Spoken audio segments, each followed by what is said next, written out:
तुमको पता ही है कि मैं लड्डू क्यों खा रहा हूँ। बेसन का लड्डू मेरे पास था नहीं, बट यही है अब जो है। Framing the constitution. इस चैप्टर में हम बात कर रहे होंगे उन लोगों की जो हमारी कॉन्स्टिट्यूएंट असेंबली में बैठे हुए थे और डिस्कस कर रहे थे, डिबेट कर रहे थे कि इंडिया का कॉन्स्टिट्यूशन कैसा होना चाहिए।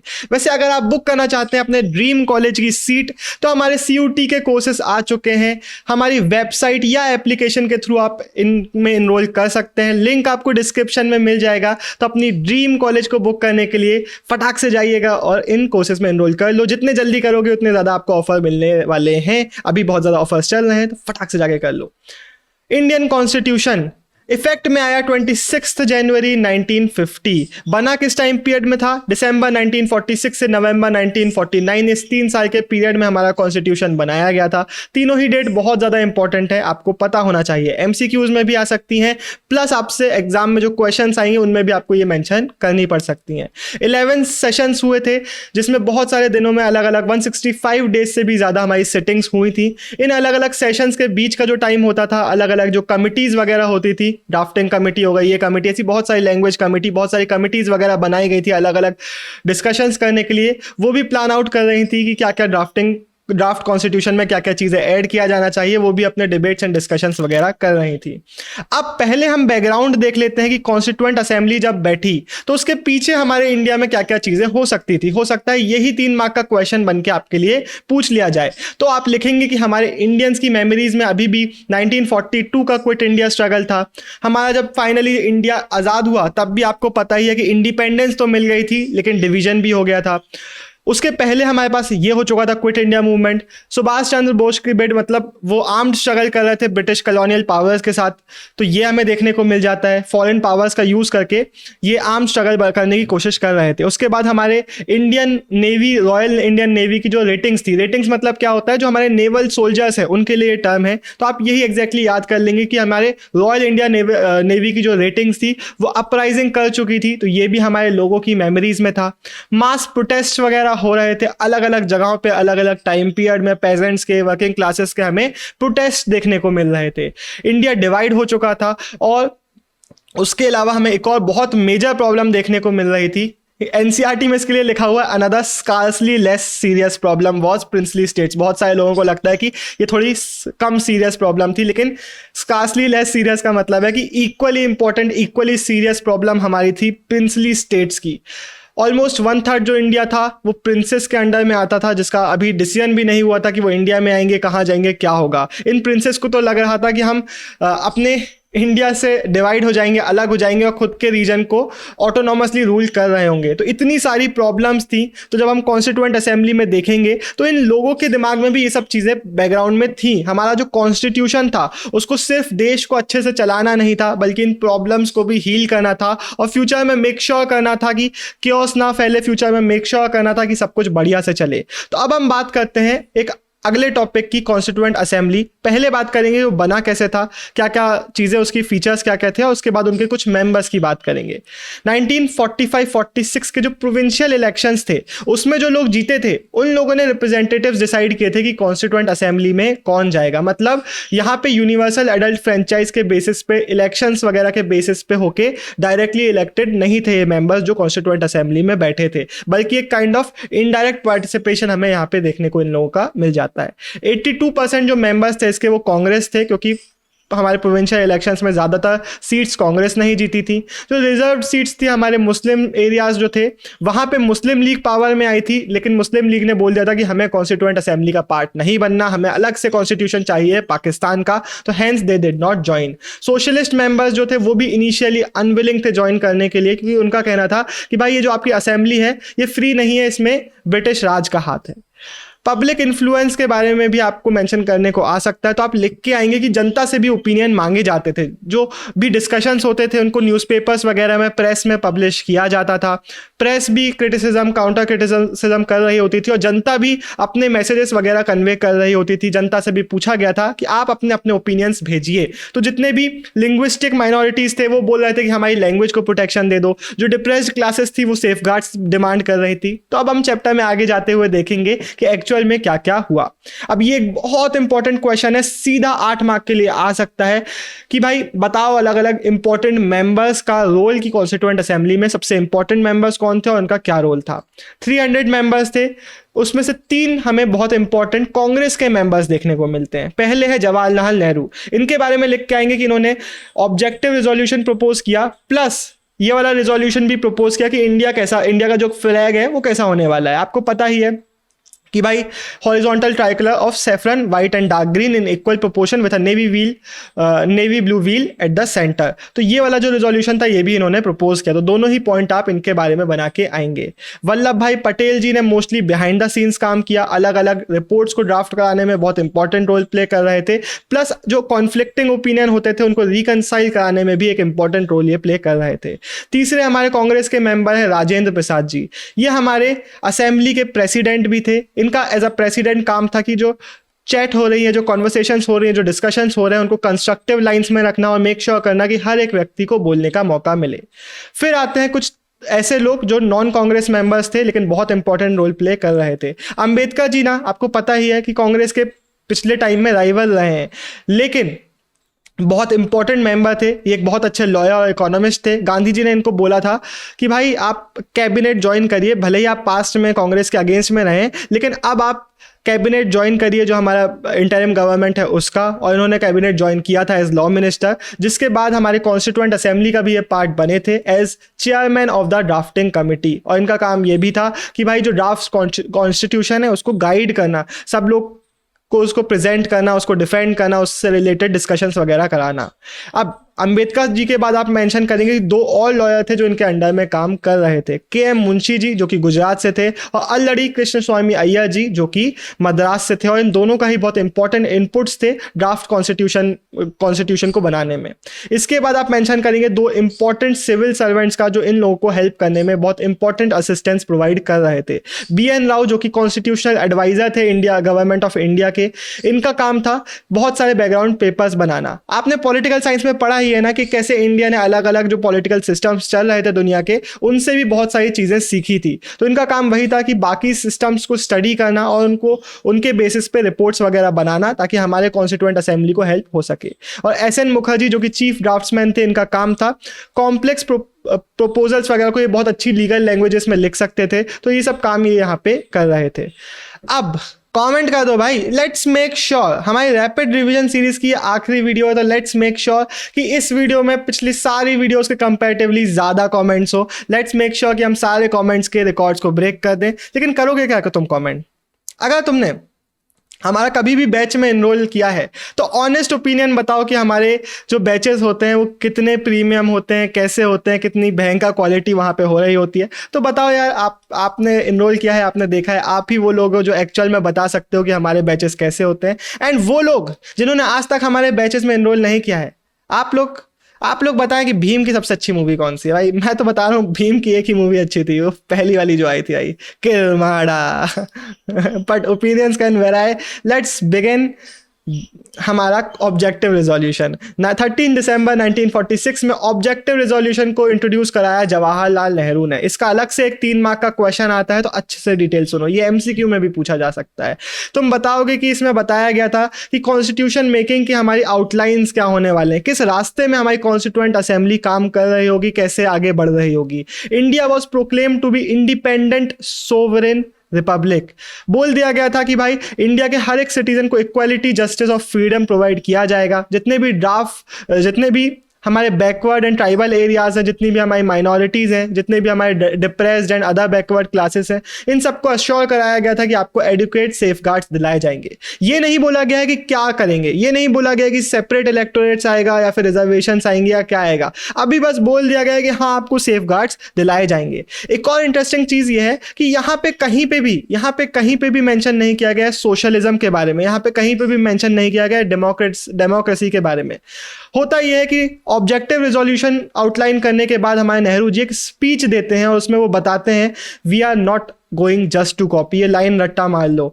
उन्होंने बोला कि हम दूसरे सिस्टम से, बाकी वर्ल्ड से सीखेंगे ज़रूर, लेकिन हम एग्जैक्टली कॉपी पेस्ट नहीं करेंगे। हम इंडिया में उन चीज़ों को अप्लाई करेंगे इस तरीके से that fit in with the temper of our people and be acceptable to them, जो इंडिया के लोगों के हिसाब से फिट बैठेगा। इन्होंने बोला कि हमने भले ही डेमोक्रेसी मेंशन नहीं करी है अभी तक, लेकिन ये तो हमें पता ही है ना कि डेमोक्रेटिक नेचर तो हमारे कंट्री का होने ही वाला है। ये तो हमें पता ही है ना कि सोशलिज्म को हम किसी ना किसी वैल्यू में, किसी ना किसी फॉर्म में तो फिट इन करने ही वाले हैं। तो ये नेहरू जी ने अपनी बहुत शानदार स्पीच दी थी जिसमें बहुत सारी चीज़ों को क्लियर किया था। ये स्पीच सुनने के बाद लाहिरी जी बोलते हैं, good words sir, noble words, बहुत अच्छे वर्ड्स हैं, लेकिन आप ये भी तो देखो कि ब्रिटिश इंपीरियलिज्म का हाथ है आपकी कॉन्स्टिट्यूएंट असेंबली में। इन्होंने बोला कि आप कुछ कर ही नहीं पाओगे खुद से, आपको कोई भी डिसीजन लेना होगा तो आप ब्रिटेन भाग रहे होगे, वहां के प्राइम मिनिस्टर एटली के सामने नाच रहे होगे, आपकी खुद की कुछ चलेगी ही नहीं। कॉन्स्टिट्यूएंट असेंबली में आप वही चीजें कर रहे हो जो ब्रिटिश चाहते हैं, working the British plans as the British should like it to be worked out. ये जो वर्ड्स है ना, आप एग्जैक्टली थोड़ा सा याद करेंगे तो आपका इंपैक्ट एक अच्छा पड़ रहा होगा आंसर में। तो प्लीज इन वर्ड्स को इग्नोर मत करना, थोड़ा सा याद करने की कोशिश करना, एक आध बार रिवीजन भी कर सकते हो, तभी आपका जो 8 मार्क का आंसर है वो एकदम सॉलिड बन रहा होगा, या 3 मार्क का आंसर एकदम सॉलिड बन रहा होगा। तो इन्होंने क्या पॉइंट आउट किया कि नहीं भाई, ये कॉन्स्टिट्यूएंट असेंबली जो है ये बहुत ज़्यादा ब्रिटिश मेड है। पहले हम अपनी खुद की फ्रीडम में काम कर लेते हैं, पहले इंडिया को फ्री करा लेते हैं और उसके बाद देखेंगे कि कॉन्स्टिट्यूएंट असेंबली में क्या करना है। नेहरू जी ने एडमिट किया कि ठीक है भाई, हमारी जो कॉन्स्टिट्यूएंट असेंबली थी जैसी हम शायद चाहते थे, हमारे नेशनलिस्ट लीडर चाहते थे, एग्जैक्टली वैसी नहीं है। हाँ, मान लिया कि हमारी कॉन्स्टिट्यूएंट असेंबली ब्रिटिश मेड है थोड़ी बहुत, लेकिन ये मत भूलो कि हमारी जो कॉन्स्टिट्यूएंट असेंबली है उसकी पावर कहाँ से आती है। अब ये बहुत बड़ा एक पैराग्राफ है तो पूरा रटने की जरूरत नहीं है, मैं ब्रीफली इसको एक्सप्लेन कर देता हूं। नेहरू जी ने बोला कि सिर्फ गवर्नमेंट डॉक्यूमेंट से, गवर्नमेंट पेपर से कोई गवर्नमेंट नहीं बन जाती कि भाई ब्रिटिश राज ने साइन करके दे दिया कि कॉन्स्टिट्यूशन बना लो तो हमारी गवर्नमेंट वैसी ही बन गई जैसा उन्होंने बोला है। नहीं, हम यहाँ पे बैठे हैं उन लोगों के कारण जो हमें सपोर्ट कर रहे हैं, तो हम यहाँ पे उन लोगों के एस्पिरेशंस को फुलफिल करेंगे, उन लोगों की जो डिमांड्स है, उन मासेस की जो डिमांड्स है उसको फुलफिल करने बैठे हैं और हम करके ही यहाँ पे जाएंगे। सेपरेट इलेक्टोरेट्स का इसके बाद आता है क्वेश्चन जो कि बहुत ज़्यादा इंपॉर्टेंट है और इसे सीधा एक 8 मार्क का क्वेश्चन भी बन सकता है, मल्टीपल 3 मार्क के क्वेश्चंस भी बन सकते हैं। हम सारे लीडर्स को और उनके ओपिनियंस के बारे में यहाँ पे बात कर रहे होंगे, तो इस डिटेल्स को बहुत अच्छे से सुनना। सबसे पहले सेपरेट इलेक्टोरेट्स के सपोर्ट में आते हैं बी पॉकर बहादुर। सेपरेट की स्पेलिंग में पी के बाद ए आता है, प्लीज इसको गलत मत किया करो। मैं सैंपल पेपर चेक करता हूँ, 50% कॉपी में ये आंसर गलत, स्पेलिंग गलत रहती है, मेरा दिमाग खराब हो जाता है। ए लिखा करो प्लीज। पॉकर बहादुर जी जो कि थे मद्रास से, वैसे मद्रास काउंटर भी चालू रखो क्योंकि बहुत सारे लोग आप यहाँ पे मद्रास से देख रहे होंगे। हमारी जो कॉन्स्टिट्यूएंट असेंबली थी उसमें यूनाइटेड प्रोविंसेस से, मद्रास से बहुत सारे मेंबर्स थे जो कि आप यहाँ पे देख भी रहे होंगे, तो ये भी थोड़ा सा आप याद रखते जा सकते हैं।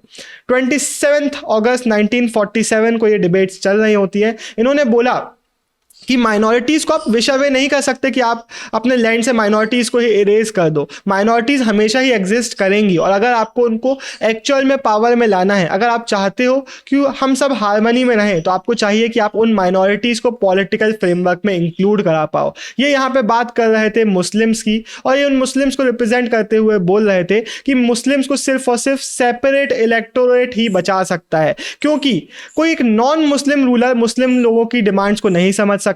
और अगर आपने मुस्लिम रूलर मान लेते किसी जगह पर रिजर्व कर दिया कि सिर्फ मुस्लिम रूलर ही खड़ा हो सकता है, फिर भी अगर नॉन मुस्लिम लोग वोट करेंगे उसके लिए तो वो सही से सिलेक्शन नहीं कर पाएंगे। आपको चाहिए कि सेपरेट इलेक्टोरेट हो, मतलब मुस्लिम्स ही मुस्लिम लीडर के लिए वोट करें और वो मुस्लिम लीडर खुद ही डिसाइड करें। तो ये चाहते थे, लेकिन जैसे ही भी पॉकर बहादुर ने अपने ओपिनियंस रखे, कॉन्स्टिट्यूएंट असेंबली में सब लोग भड़क गए। आर.वी. ढुलेकर जी बोलते हैं, इंग्लिश ने ये जो सेफगार्ड्स का गेम था ना, ये आपको बहकाने के लिए खेला था, इंडिया को डिवाइड करने के लिए खेला था। उन्होंने इस गेम को खेल के आपको बहका लिया। They allured you into a trap, ये allured you to into a long lull, ये आप एग्जैक्टली लाइन याद रख सकते हो। With the help of safeguards they allured you to a long lull, मतलब आपको एक फॉल्स सेंस ऑफ सिक्योरिटी में उन्होंने घसीट लिया है, जो कि गलत है। अब आपको बहकाने वाला कोई नहीं है, there is no one to misguide you. अब आप क्यों उस ट्रैप में घुसना चाहते हो? सरदार पटेल जी ने भी बोला कि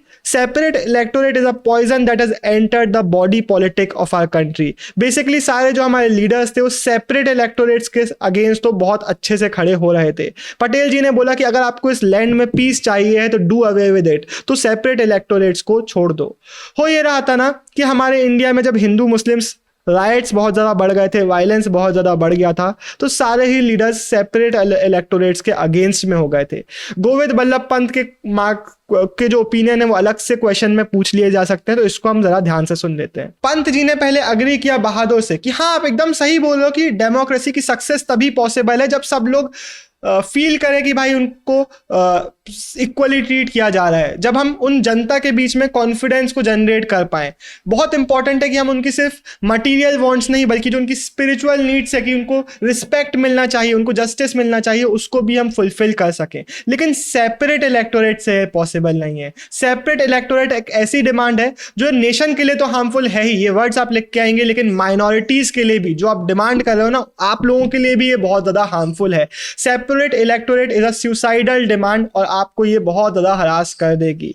इन्होंने बोला कि माइनॉरिटीज को अगर आपको वल्नरेबल नहीं करना है, अगर आपको उनको पावर में लाना है तो आप उनको अलग नहीं करो। सेपरेट इलेक्टोरेट तो उनको गवर्नमेंट के इफेक्टिव से अलग ही कर देगा, उनको हमेशा हमेशा के लिए माइनॉरिटी बना के छोड़ देगा। नीचे के इनके वर्ड्स बहुत इंपॉर्टेंट है। इन्होंने बोला बल्लभ पंत जी ने कि हमारी एक अनहोलसम ऑलमोस्ट डिग्रेडिंग हैबिट होती है कि हम हमेशा कम्युनिटीज के टर्म्स में सोचते हैं और सिटीजन्स के टर्म्स में नहीं सोचते। लेकिन बहुत इंपॉर्टेंट है इस बात को समझना कि सिटीजन्स ही हैं जो इस सोशल पिरामिड का टॉप और बॉटम हर एक चीज बना रहा होता है। हम अलग अलग कम्युनिटीज तो हैं, ये बहुत सही है, हम एक्सेप्ट कर रहे हैं। कॉन्स्टिट्यूएंट असेंबली में इस चीज को अच्छे से एक्सेप्ट किया जा रहा था कि हाँ अलग अलग कल्चर्स हैं इंडिया में और हम उन कल्चरल आइडेंटिटीज को रिस्पेक्ट करेंगे। लेकिन आप हमेशा कम्युनिटीज के टर्म्स में नहीं सोच सकते, आपको इंडिया का सिटीजन के टर्म्स में सोचना पड़ेगा।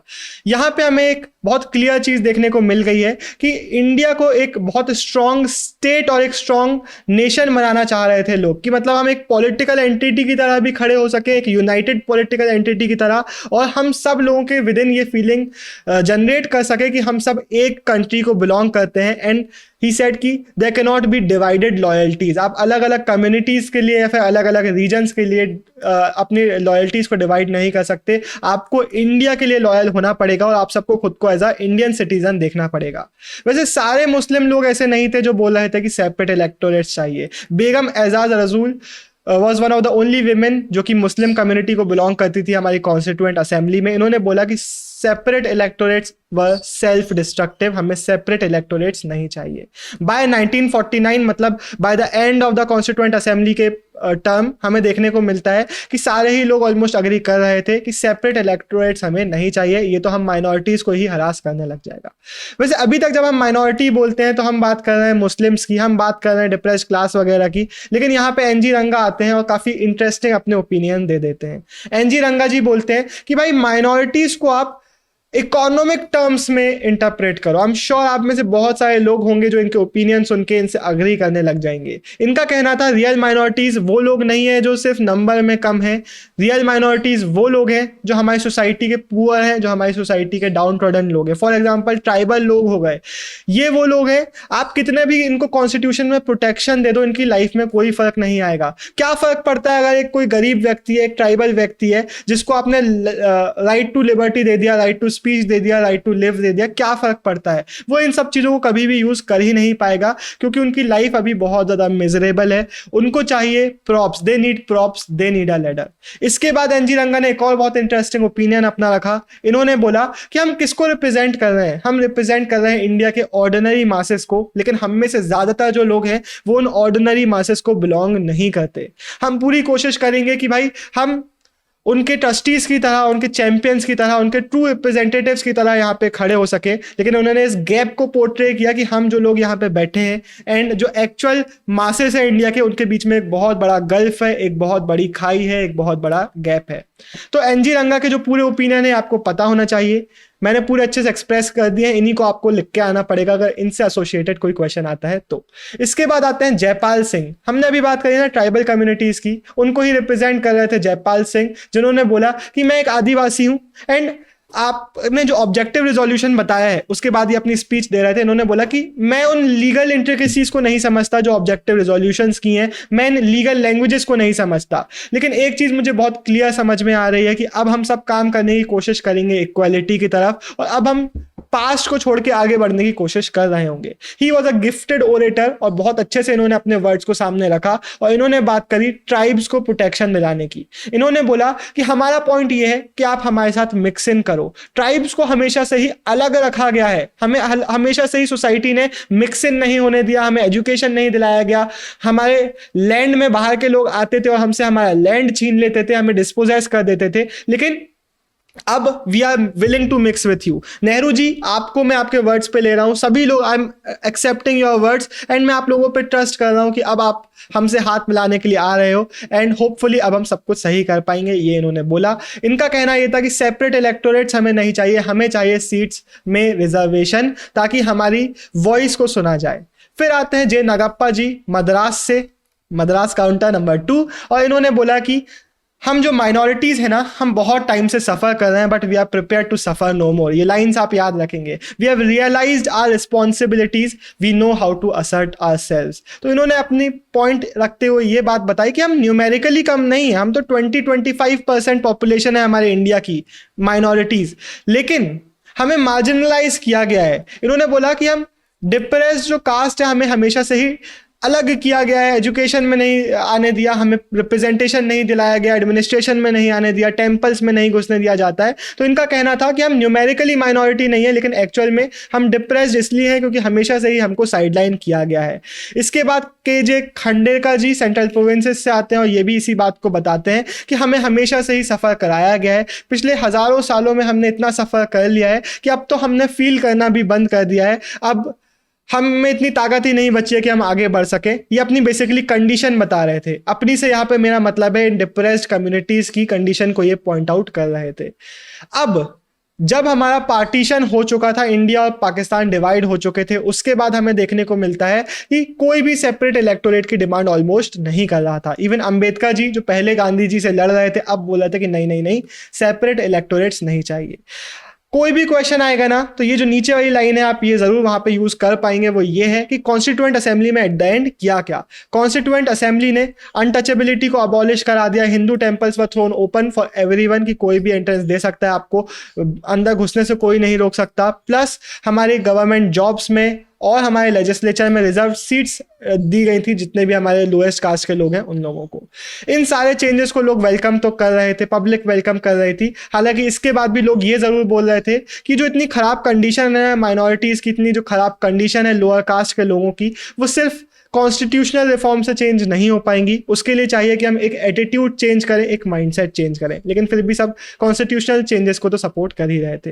अब एक बहुत इंपॉर्टेंट क्वेश्चन हम स्टार्ट करेंगे सेंटर वर्सेस स्टेट का, कि सेंट्रल गवर्नमेंट में ज्यादा पावर्स होना चाहिए या स्टेट गवर्नमेंट में ज्यादा पावर्स होना चाहिए। तो यहाँ पे हम देख लेते हैं। जवाहरलाल नेहरू जी ने अपने राजेंद्र बाबू को लेटर लिखा और उन्होंने उनको बताया कि भाई partition is a settled fact now, और अब हमें चाहिए कि हम एक बहुत स्ट्रॉन्ग सेंटर बनाएं, एक ऐसी सेंट्रल अथॉरिटी अगर हमने बना दी जो कि काफी ज्यादा वीक है, जो अगर पीस इंश्योर नहीं करा पा रही या फिर कोऑर्डिनेट नहीं करा पा रही है कंट्री को, या फिर वायलेंस से नहीं सेफ गार्ड करा पा रही है, इंडिया को इंटरनेशनल स्पीयर में रिप्रेजेंट नहीं करा पा रही है, तो हम बहुत गलत ट्रैक पे बढ़ जाएंगे। तो इनका कहना यह था कि हमें एक बहुत स्ट्रॉन्ग सेंट्रल अथॉरिटी चाहिए जो ये सारे काम करा पाए।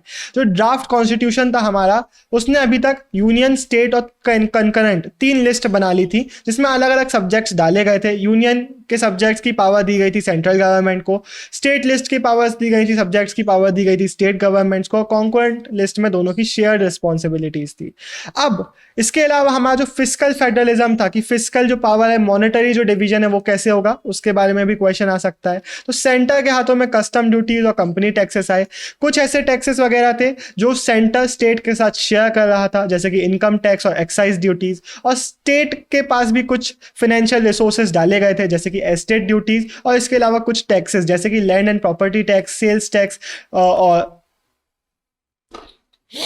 बॉटल्ड लिक्वर में जो टैक्स लगता है वो भी स्टेट को दिया गया था। तो अब ये आपको देख के लग रहा होगा कि ठीक तो है डिवीजन, लेकिन एक्चुअल में यहाँ पे आपको नहीं समझ में आ रहा है, एक्चुअल में हमारे सेंटर की तरफ बायस हमें देखने को मिल रहा था एंड उसके अगेंस्ट बहुत सारे लोग हो गए थे, जैसे कि के संथनम, अगेन मद्रास काउंटर, इन्होंने बोला कि भाई रियलोकेशन ऑफ पावर करो, भाई तुमने सेंटर को कुछ ज्यादा ही स्ट्रांग बना दिया है।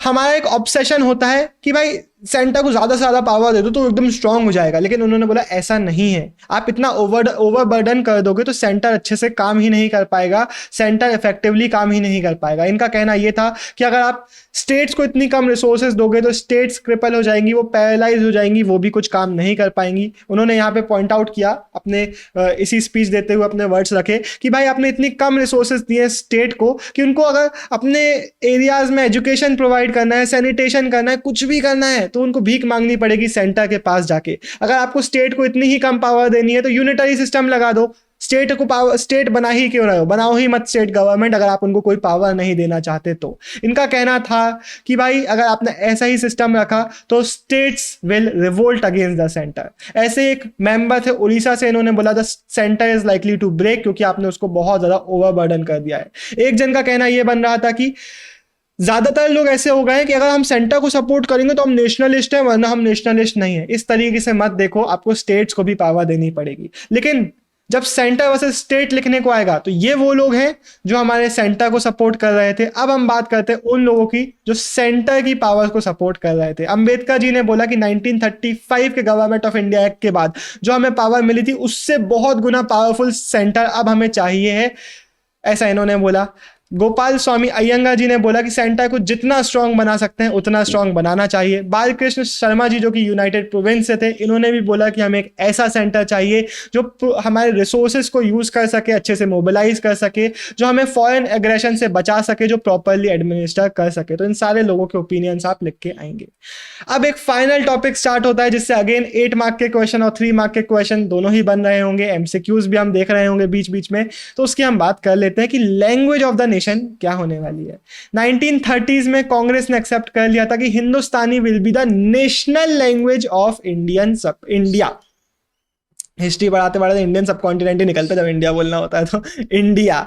महात्मा गांधी जी भी हिंदुस्तानी को ही सपोर्ट करते थे। उनका कहना यह था कि Hindustani is a blend of Hindi and Urdu. ये बेसिकली एक कॉम्पोजिट लैंग्वेज है जिसमें हमें हिंदी के भी वर्ड्स और उर्दू के भी वर्ड्स और फॉरेन के भी वर्ड्स और साउथ इंडिया के भी वर्ड्स देखने को मिल जाते हैं। इनका कहना यह था कि हिंदुस्तानी एक ऐसी लैंग्वेज है जो हिंदू, मुस्लिम, नॉर्थ, साउथ सबको यूनाइट करके इंडिया में रख पाएगी। लेकिन 19th सेंचुरी के एंड के बाद हमें देखने को मिल रहा होता है कि हिंदुस्तानी काफी ज्यादा चेंज होने लग रही थी। हो ये रहा था कि हिंदुस्तानी में से हिंदी अलग हो रही थी और उर्दू अलग हो रही थी। उर्दू को पर्शियनाइज किया जा रहा था, हिंदी को संस्कृताइज किया जा रहा था और बेसिकली अब हिंदू हिंदी बोल रहे थे, मुस्लिम उर्दू बोल रहे थे। एक रीजन, हमें एक लैंग्विस्टिक डिवीजन देखने को यहाँ पे मिल रहा होता है कि भाई आप इस रिलीजन वाले हो, आप ये वाली लैंग्वेज बोलोगे। तो जो एक कॉम्पोजिट नेचर था हिंदुस्तानी का ना, वो धीरे धीरे खत्म होने लग गया। अब यहाँ से बहुत इंपॉर्टेंट चीजें स्टार्ट होती हैं। आप मेंशन करके आएंगे, पहले ये सब चीजें मेंशन करके आएंगे जब लैंग्वेज का क्वेश्चन आएगा तो 8 मार्क्स के लिए।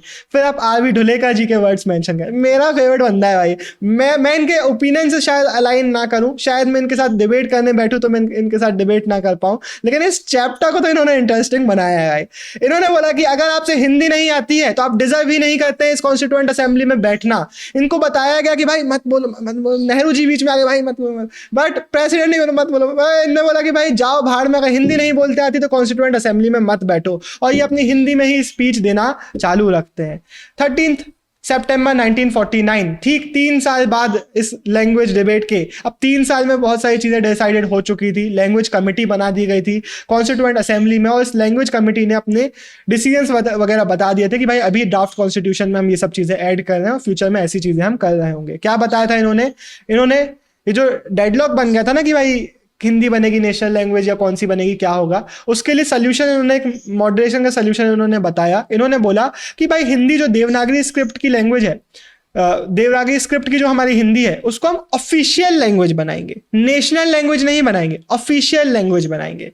प्लस ट्रांजिशन जो है वो ग्रेजुअल होगा, मतलब इंग्लिश को भी हम यूज करेंगे for the first 15 years official works के लिए। अब इसके आगे एनसीईआरटी में लिखा नहीं है, आपको इतना ही लिख के आना, पर मैं आपको बता दूं, आपको पता भी होगा कि फिर इसके बाद इंग्लिश को और कंटिन्यू भी किया। इवन प्रेजेंट डे में हिंदी हमारी ऑफिशियल लैंग्वेज है, प्लस जिसके साथ इंग्लिश भी यूज की जाती है। प्लस इसके बाद ये भी बोला गया कि हर एक प्रोविंस के पास चॉइस होगी कि आप खुद की ऑफिशियल लैंग्वेज बना सकते हो। मेरे एमपी की ऑफिशियल लैंग्वेज हिंदी है, आपके भी अलग अलग स्टेट्स में आपकी अलग अलग ऑफिशियल लैंग्वेजेस हो सकती हैं। ये यहाँ पे ही डिसीजन हो चुका था। तो डिसीजन क्या हुआ, ये हुआ। इसके बाद ढोलेका जी अगेन खुश नहीं रहते। ढोलेका जी बोलते हैं कि भाई हिंदी को नेशनल लैंग्वेज बनाना था, भाई ये ऑफिशियल लैंग्वेज क्या होती है। इन्होंने बोला कि जो लोग हिंदुस्तानी को सपोर्ट करते हैं गांधी के नाम पे, तुम लोग सही नहीं हो, उसको उनको इन लोगों ने मॉक किया। जो लोग बोल रहे थे कि भाई सही हुआ ऑफिशियल लैंग्वेज बना के हिंदी को नेशनल लैंग्वेज नहीं बनाना चाहिए, उनको इन्होंने मॉक किया। और इन्होंने उसके बाद बोला कि मुझसे ज्यादा खुश नहीं है कोई और कि हिंदी को ऑफिशियल लैंग्वेज बना दिया गया है। लेकिन जो लोग ये बोल रहे हैं ना कि हिंदी को एक प्रिविलेज मिल गया है ऑफिशियल लैंग्वेज बनके, वो एकदम गलत बात है। हिंदी को कोई प्रिविलेज नहीं मिला है, हिंदी पे कोई एहसान नहीं हुआ है, बल्कि it is a conservation of a historic process. मतलब ये एक जो प्रोसेस चल रहा था, इतने टाइम से हम हिंदी के लिए एफर्ट्स डाल रहे थे, वो फाइनली आज फुलफिल हुआ है। फाइनली हिंदी को उसकी जगह मिली है, फाइनली उसको ऑफिशियल लैंग्वेज बनाया गया है। लेकिन वो नेशनल लैंग्वेज बनाना चाहते थे। श्रीमती जी दुर्गाबाई जी, जो कि अगेन मद्रास से थी, इन्होंने बोला मिस्टर प्रेसिडेंट ये फिर से लड़ाइयाँ क्यों हो रही हैं?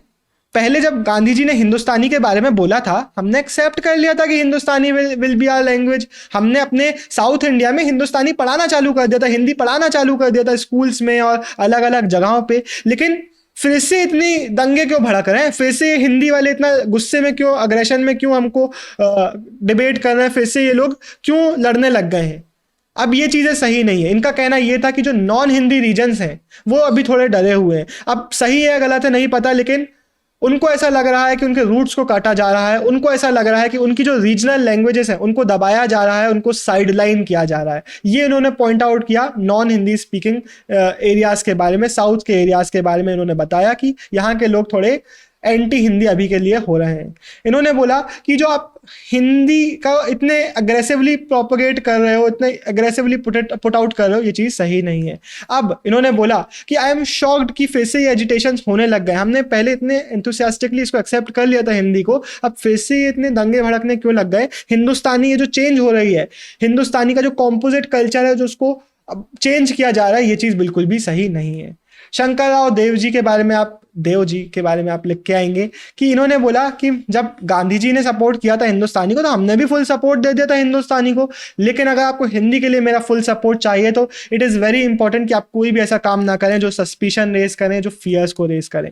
टी.ए. रामलिंगम चेतिया जी अगेन जो मद्रास से थे, इन्होंने बोला कि फियर्स जो लोगों के हैं वो जस्टिफाइड रहें चाहे अनजस्टिफाइड रहें, फर्क नहीं पड़ता, आपको उनको अले करना पड़ेगा, आपको उनको शांत करना पड़ेगा।